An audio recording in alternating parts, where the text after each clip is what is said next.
Radio Tehran, শুরু হচ্ছে বিশ্ব সংবাদ। ইন্নালিল্লাহ। পুরো মধ্যপ্রাচ্যে আবারও তৃতীয় বিশ্বযুদ্ধ ছড়িয়ে পড়েছে। জায়নবাদীদের কোনোভাবেই ছাড় দেবে না ইরান। ইরানের নতুন নতুন ক্ষেপণাস্ত্র হামলায় দখলদার ইসরায়েলি বাহিনী পুরোপুরি তছনছ হয়ে গেছে। দখলদারদের কোনোভাবেই ছাড় দেওয়া হচ্ছে না। পরিস্থিতি এতটাই জটিল আকার ধারণ করেছে যে সবকিছু তছনছ করে দেওয়া হয়েছে। পুরো মধ্যপ্রাচ্য জুড়ে ইহুদিবাদী জায়নবাদীরা এখন আর কোনো কিছুই করতে পারছে না। পরিস্থিতি থমথমে অবস্থা বিরাজ করছে। আর এরই মাঝে আমাদের হাতে এসে পৌঁছেছে এই যুদ্ধের সর্বশেষ গুরুত্বপূর্ণ সবথেকে তাজা আপডেট সংবাদ আপনাদের জানিয়ে দিব। প্রথমেই জানাবো ট্রাম্পের যুদ্ধবিরতির মেয়াদ বাড়ানোর ঘোষণা নিয়ে যা বলল ইরান। ইরানের পার্লামেন্টের স্পিকার বাঘের গালিবাফ জানিয়েছেন যে মার্কিন প্রেসিডেন্ট ডোনাল্ড ট্রাম্পের যুদ্ধবিরতির মেয়াদ বাড়ানোর সিদ্ধান্ত ভিত্তিহীন। ট্রাম্পের এই সিদ্ধান্তকে প্রত্যাখ্যান করে ইরান জানিয়েছে যে ইরানের উপর কোনো শর্ত আরোপ করবে না ওয়াশিংটন। যদি শর্ত আরোপ করে তাহলে আমরা কখনোই যুদ্ধবিরতির আলোচনায় যাব না। এরপর জানাবো যুক্তরাষ্ট্রের সঙ্গে আলোচনা সত্য জানালো ইরান। আবারও অস্ত্রশস্ত্র তৈরি করছে মার্কিন যুক্তরাষ্ট্র। যে কোনো সময় আবারও ভয়াবহ যুদ্ধ শুরু হয়ে যেতে পারে। মার্কিন যুক্তরাষ্ট্র ইরানের উপর যে নৌ অবরোধ দিয়ে রেখেছে সেই নৌ অবরোধ বাতিল করতে হবে। তাহলে শুধুমাত্র ইরান এই ক্ষেত্রে আমেরিকার সঙ্গে যুদ্ধবিরতি আলোচনা করতে রাজি হবে। তবে যুক্তরাষ্ট্র নৌ অবরোধ তুলবে না এবং তারা ইরানের বিরুদ্ধে কার্যকর পদক্ষেপ নেওয়ার জন্য অস্ত্রশস্ত্র তৈরি করছে। এদিকে ইরানে হামলায় ক্ষতিগ্রস্ত ১৩০০ স্কুলের অধিকাংশই মেরামত সম্পন্ন হয়েছে জানালো ইরান। ইরানের শিক্ষামন্ত্রী আলীরেজা খাজেমজি জানিয়েছেন যে মার্কিন ইসরায়েলি হামলার ফলে দেশে প্রায় ১৩০০টি বিদ্যালয় ক্ষতিগ্রস্ত হয়েছিল। এর মধ্যে ৭৭৫টির বেশি মেরামত ইতিমধ্যেই শেষ হয়েছে। দেশটির রাষ্ট্রীয় সংবাদ মাধ্যম ইন্নাই তথ্য নিশ্চিত করেছে। তারা জানিয়েছে যে শিক্ষা ব্যবস্থা ভেঙে দিতেই এই ইহুদিবাদীরা এই ধরনের অনাকাঙ্ক্ষিত হামলা চালিয়েছিল। জানাবো ইরানের ড্রোন কিভাবে বিশ্বে ক্ষমতার ধারণা বদলে দিয়েছে। কয়েক বছর আগে ইসরায়েল লেবানন সীমান্তে হিজবুল্লাহর তৎপরতা সম্পর্কিত সামরিক প্রতিবেদনে প্রথম ইরানের ড্রোন বিষয়টি সামনে আসে। পরবর্তী সামরিক বিশেষজ্ঞরা ইয়েমেনের হুতিদের ব্যবহৃত ড্রোনগুলোর উৎস খুঁজতে গিয়ে তার সঙ্গে ইরানের যোগসূত্র খুঁজে পায় এবং সর্বশেষ বর্তমান যুদ্ধে ইরান শাহেদ ১৩৬ ড্রোন দিয়ে ইহুদিবাদী ইসরায়েলকে ধসিয়ে দিয়েছে। এবং সর্বশেষ জানাবো ভোলার তজুমুদ্দিনে ট্রলার ডুবে ২০ লাখ টাকার ক্ষতি। ভোলার তজুমুদ্দিনে ঢাকাগামী এমবি ফারহান লঞ্চের তীব্র ঢেউয়ের মনপুরাগামী একটি মালবাহী ট্রলার ঘটনাস্থলে ডুবে গেছে।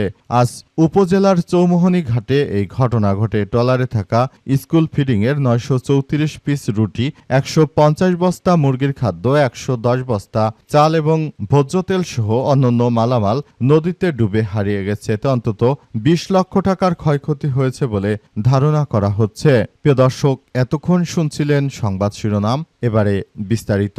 তবে তার আগে বন্ধুরা অনুরোধ থাকবে এই সংবাদটিতে একটি লাইক দিন। এই চ্যানেলে আপনি নতুন হয়ে থাকলে আমাদের সংবাদটি দেখতে দেখতে চ্যানেলটি সাবস্ক্রাইব করে রাখুন। কমেন্ট করে বন্ধুরা আপনার মূল্যবান মতামত জানিয়ে দিন আপনি বিশ্বের কোন দেশ থেকে বা বাংলাদেশের কোন স্থান থেকে আমাদের সংবাদটি দেখছেন এবং শুনছেন। আর বন্ধুরা সংবাদটি আপনার সোশ্যাল মিডিয়া ফেসবুকে শেয়ার করে বন্ধুদেরও দেখার সুযোগ করে দিন। আর বন্ধুরা সংবাদটি আপনার সোশ্যাল মিডিয়ার ফেসবুকে পেজে শেয়ার করে বন্ধুদেরও দেখার সুযোগ করে দিন। এবারে বিস্তারিত সংবাদটি শেয়ার করে বন্ধুদেরকেও দেখার সুযোগ করে দিন এবং দেখতেই থাকুন আমাদের এই গুরুত্বপূর্ণ সংবাদ। ট্রাম্পের যুদ্ধবিরতি মেয়াদ বাড়ানো নিয়ে যা বলছে ইরান।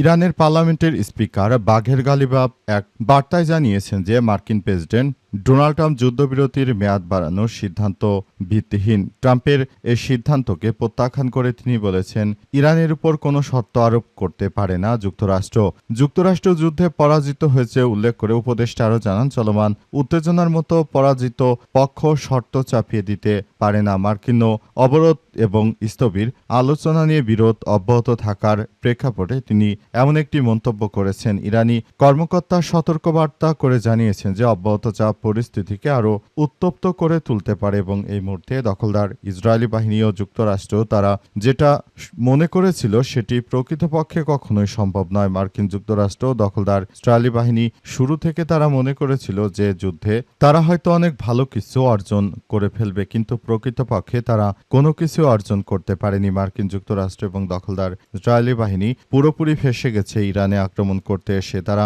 শুরু থেকে এবার চরমভাবে ফেঁসে গেছে এবং তারা মনে করেছিল তারা হয়তো অনেক ভালো কিছু অর্জন করতে পেরেছে, কিন্তু পরিস্থিতি আসলে সেদিকে যায়নি, বরং পরিস্থিতি এখন ইরানের অনুকূলে রয়েছে বলে ইরানের পক্ষ থেকে নিশ্চিত করা হয়েছে। দখলদার ইসরায়েলি বাহিনী ও মার্কিন যুক্তরাষ্ট্র যুদ্ধে হেরে যাওয়ার পর তারা এই ধরনের ন্যাক্কারজনক ঘটনাগুলো ঘটিয়ে তারা যা শুরু করতে চায় সেটি আসলে সারা বিশ্বের মানুষকে চোখে আঙ্গুল দিয়ে দেখিয়ে দিয়েছে যে জায়নবাদীরা তারা এমনিতেই ইরানের উপর আক্রমণ চালিয়ে শুধুমাত্র নিজেদের কার্য হাসিল করতে চায়। এরা কখনোই কোনো ভালো কোনো মানুষ হতে পারে না। এরা সব সময় দখলদার, এরা পুরোপুরি একটি নরকের কীট।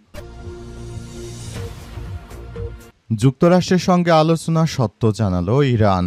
মোসাদের হয়ে গুপ্তচরবৃত্তির দায়ে বেসামরিক প্রতিরক্ষা কর্মকর্তার মৃত্যুদণ্ড কার্যকর। ইসরায়েলের গোয়েন্দা সংস্থা মোসাদের হয়ে গুপ্তচরবৃত্তির দায়ে দোষী সাব্যস্ত এক উচ্চপদস্থ বেসামরিক প্রতিরক্ষা কর্মকর্তার মৃত্যুদণ্ড কার্যকর করেছে ইরান। দেশটির বার্তা সংস্থা মিজান নিউজ এজেন্সি এক প্রতিবেদনে কথা নিশ্চিত করেছে। প্রতিবেদনে ওই কর্মকর্তার নাম মেহেদি ফরিদ বলে উল্লেখ করা হয়েছে। তে আরও বলা হয়েছে যে ইরানের সুপ্রিম কোর্ট তার সাজা বহাল রাখার উপর তাকে ফাঁসি দেওয়া হয়েছে।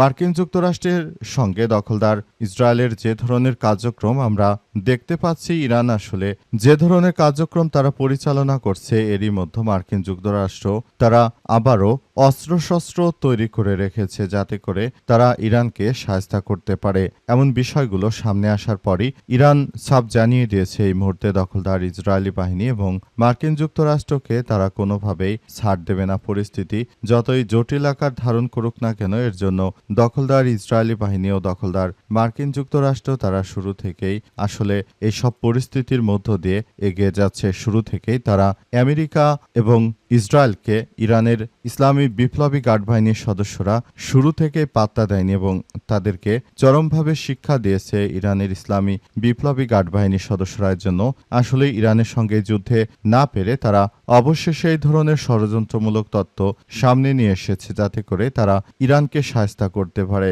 এমন এক ধরনের কর্মকাণ্ড তারা পরিচালিত করতে পারে বলে মনে করা হচ্ছে। তবে পুরোপুরি দখলদার ইসরায়েলি বাহিনী ও মার্কিন যুক্তরাষ্ট্র যে ধরনের কার্যক্রম শুরু করেছে এটা কোনোভাবেই গ্রহণযোগ্য হতে পারে না। শুরু থেকেই তারা যে ধরনের কার্যক্রম চালিয়ে যাচ্ছে এটি কোনোভাবেই গ্রহণযোগ্য নয়। পুরোপুরি সবকিছু তছনছ করে দিচ্ছে ইরানের ইসলামী বিপ্লবী গার্ড বাহিনীর সদস্যরা। দখলদার ইসরায়েলি বাহিনী তারা কিছুই করতে পারেনি। তাদের অবস্থা খুবই শোচনীয় আকার ধারণ করেছে, পরিস্থিতি খুবই ভয়াবহ আকার ধারণ করেছে। ইরানে হামলায় ক্ষতিগ্রস্ত ১৩০০ স্কুলের অধিকাংশই মেরামত করে ফেলেছে ইরান। ইরানের প্রতিরক্ষা আলী রেজা খাজেমি জানিয়েছেন যে মার্কিন ও ইসরায়েলি হামলার ফলে আমাদের দেশে প্রায় ১৩০০টি বিদ্যালয় ক্ষতিগ্রস্ত হয়েছে। এর মধ্যে ৭৭৫টি মেরামতের কাজ ইতিমধ্যেই শেষ হয়েছে। দেশটির রাষ্ট্রীয় সংবাদ মাধ্যম ইন্না এই তথ্য প্রকাশ করেছে। মন্ত্রী আরও জানান, গত ২৮শে ফেব্রুয়ারি থেকে শুরু হওয়া এই হামলায় অন্তত ২০টি বিদ্যালয় সম্পূর্ণ ধ্বংস হয়ে গেছে। সবথেকে বেশি ক্ষতি হয়েছে তেহরান, কেরমানশাহ, ইস্পাহান এবং হরমোজগান অঞ্চল। ক্ষতিগ্রস্ত বাকি বিশ্ববিদ্যালয়গুলোর সংস্কার কাজ আগামী অক্টোবরের মধ্যেই সম্পন্ন হবে বলে আশাবাদ ব্যক্ত করা হয়েছে। তবে তারা জানিয়েছে যে মার্কিন যুক্তরাষ্ট্র এবং দখলদার ইসরায়েলি বাহিনী তারা শুরু থেকে আমাদের উপর যে ধরনের অত্যাচার শুরু করেছিল, আমরা তাদের সেই অত্যাচারকে পাশ কাটিয়ে আমরা আল্লাহ পাকের রহমতে ঘুরে দাঁড়িয়েছি। ইরানকে কাবু করবে পৃথিবীতে এমন কোনো শক্তি আজ অব্দি সৃষ্টি হয়নি। ইরানের মানুষ তারা মন আল্লাহ পাকের ভরসায় তারা কাজ করে, কখনোই তারা দখলদার জায়নবাদীদের জন্য কাজ করে না, পুরোপুরি সবকিছু তছনছ হয়ে যাচ্ছে। মধ্যপ্রাচ্য জুড়ে দখলদার ইসরায়েলি বাহিনী যে ধরনের কার্যক্রম আসলে শুরু করেছিল, তারা অত্যন্ত নিরীহ মানুষকে হত্যার মধ্য দিয়ে যে ত্রাসের রাজত্ব কায়েম করতে চেয়েছিল, আল্লাহ পাকের অশেষ রহমতে ইরান সেটি হতে দেয়নি বলে জানানো হয়েছে এবং আরও বলা হয়েছে যে পুরো পরিস্থিতির জন্য জায়নবাদী দখলদার ইসরায়েলি বাহিনী কোনোভাবে দায় এড়িয়ে যেতে পারে না। হামলার জন্য দখলদার জায়নবাদীদের বিরুদ্ধে সর্বাত্মকভাবে আমাদের এই কর্মকাণ্ড চালিয়ে যেতে হবে বলে নিশ্চিত করা হয়েছে এবং পরিস্থিতি অত্যন্ত খারাপ আকার ধারণ করেছে।